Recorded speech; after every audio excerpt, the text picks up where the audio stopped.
तो बिना एग्जाम दिए नौकरी लो, आ गई पोस्ट इंडिया की वैकेंसी।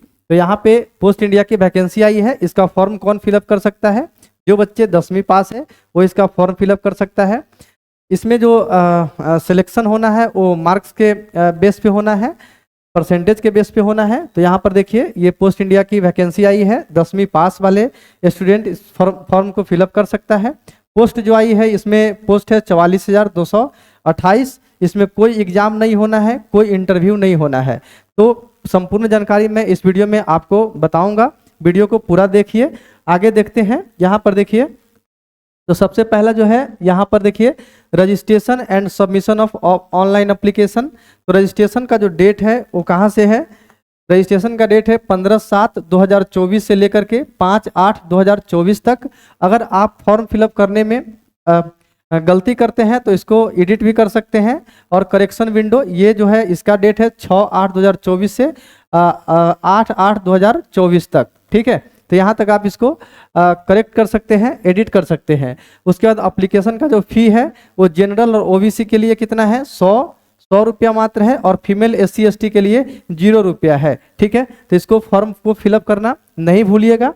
आगे देखते हैं, यहाँ पर देखिए post and vacancy. Post branch post master का है, एक BPM के लिए पोस्ट है जिसका पूरा नाम ब्रांच पोस्ट मास्टर है। उसके बाद एक है assistant branch post master ABPM, इसको डाक सेवक बोलते हैं। ठीक है, इसमें टोटल वैकेंसी जो है 44,228 है। कितना है? 44,228। यहाँ पे कैटेगरी BPM के लिए जो सैलरी है वो कितना मिलेगा? 12,000, मिनिमम 12,000 से लेकर के 29,380 है। ठीक है, इसमें काम जो है काम 4 घंटे ही करने हैं।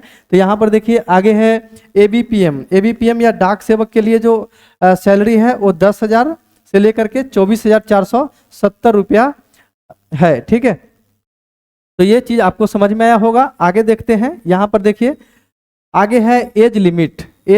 एज ब्रांच पोस्ट मास्टर के लिए एज लिमिट कितना है? मिनिमम 18 साल से लेकर के 40 साल तक के लिए। ब्रांच पोस्ट मास्टर ABPM डाक सेवक और BPM दोनों के लिए मिनिमम एज 40 साल और मैक्सिमम मिनिमम एज 18 साल और मैक्सिमम कितना है?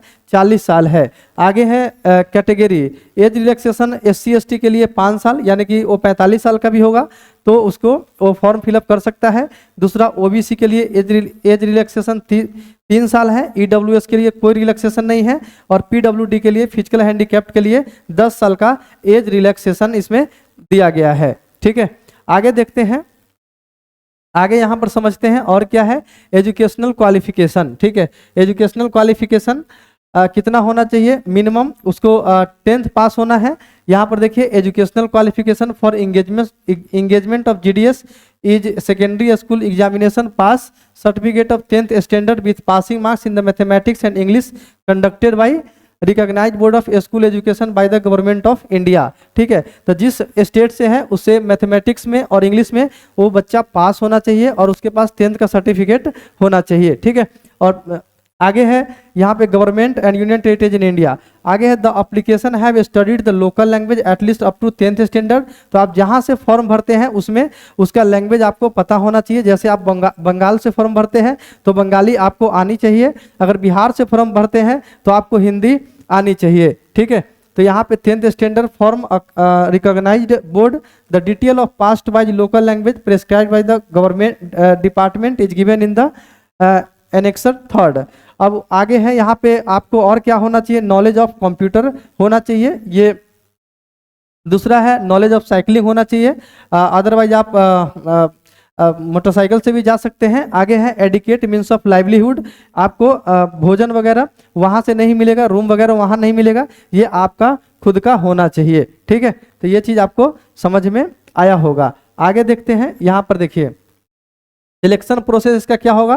Candidate shortlisted on the behalf of merit list के आधार पे कैंडिडेट को सिलेक्ट किया जाएगा। The list of application shortlisted for engagement will be released by the department on its website and GDS online portal। इसका जो list है ये online portal पे GDS के ऑनलाइन पोर्टल पे जारी कर दिया जाएगा। और upon declaration of the results the shortlisted candidates will be informed of the result and date of physical verification. जिस कैंडिडेट का इसमें सिलेक्शन होगा उसका जो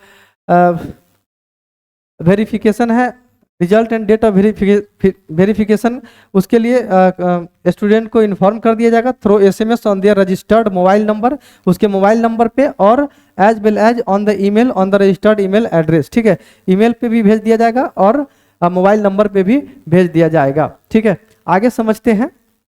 यहाँ पर देखिए आगे है final selection. Final selection document required जो होगा उसके लिए क्या जरूरत होगा, मार्कशीट का आवश्यकता होगा। ठीक है, ऐसा ना हो कि आपका परसेंटेज जो है 50% है और आप लिख दिए हो 80%, तो ऐसा नहीं चलेगा, उसके लिए आपको मार्कशीट दिखाना होगा। ठीक है, आगे है यहाँ पे आइडेंटिटी सर्टिफिकेट। आइडेंटिटी सर्टिफिकेट में आप आधार कार्ड या पैन कार्ड जमा कर सकते हैं। आगे है PWD सर्टिफिकेट, फिजिकल हैंडीकैप्ड से भरे हैं तो उसके लिए आपको PWD सर्टिफिकेट देना होगा। आगे है EWS सर्टिफिकेट, अगर EWS कैटेगरी से भरे हैं तो EWS सर्टिफिकेट देना होगा। ट्रांसजेंडर सर्टिफिकेट और date of birth certificate. Date of birth certificate optional है, यहाँ पे मार्कशीट में डेट ऑफ बर्थ मेंशन होता है। और medical certificate issued by A medical officer, medical certificate की जरूरत होगा ऑफ एनी गवर्नमेंट हॉस्पिटल या गवर्नमेंट डिस्पेंसरीज या गवर्नमेंट प्राइमरी हेल्थ सेंटर से गवर्नमेंट मेडिकल सर्टिफिकेट आपको जमा करना होगा। ठीक है, आगे देखते हैं। तो ये था संपूर्ण जानकारी इंडिया पोस्ट की। कैसी लगी वीडियो कमेंट करके जरूर बताइए। वीडियो अच्छी लगी हो तो वीडियो को लाइक और चैनल को सब्सक्राइब कर दीजिएगा।